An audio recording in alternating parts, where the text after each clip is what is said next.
हाय, good morning सगळ्यांना. कसे आहेत? सगळे मस्त आहेत ना? मी पण मस्त आहे. तर आपल्याला सुख-दुःखामध्ये सुख-दुःख दोन्ही पण असतं.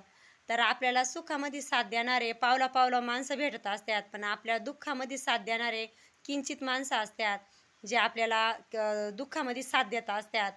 तर तुम्ही किती किती पुढे जा, किती मोठे बना आणि किती सक्सेस व्हा, पण तुम्ही अशा माणसांना कधीच विसरू नका, जे आपल्याला सुखात नाही तर आपले दुःखात पण साथ देतात. कारण की माझ्या जीवनामध्ये असे किंचितच माणसं आहेत का त्यांनी माझे सुखादुःखामध्ये दोन्ही गोष्टीमध्ये त्यांनी माझी साथ दिलेली. सुखात नाही पण दुःखामध्ये त्यांनी माझी भरपूर अशी साथ दिलेली आहे.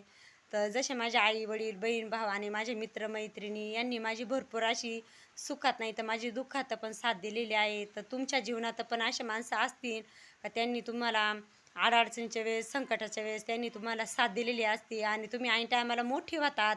मोठे काहीतरी श्रीमंत होतात, मोठे होतात.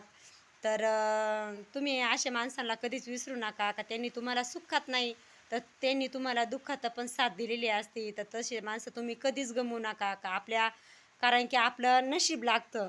नशीब लागतं असे माणसं आपल्याला भेटण्यासाठी का ते आपल्या सुखात नाही तर दुःखात आपली काळजी घेतात, आपली साथ देतात. तर तसे माणसं तुम्ही कधीच गमवू नका आणि प्रयत्न करा का तशा माणसाला तुम्ही असं गमवायचा प्रयत्नही करू नका आणि प्रयत्न करा त्यांच्या सुखादुःखामध्ये तुम्ही पण साथ द्या आणि तसे माणसं तुम्ही पण गमवू नका. तर माझ्या जीवनात तर किंचितच माणसं आहेत 2-4 तर माझं नशीब आहे.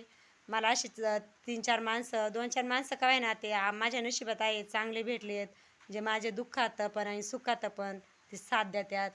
पण सुखात नाही तर दुःखात ते जास्तच साथ देतात माझे. पण तुम्ही असे प्रयत्न करा.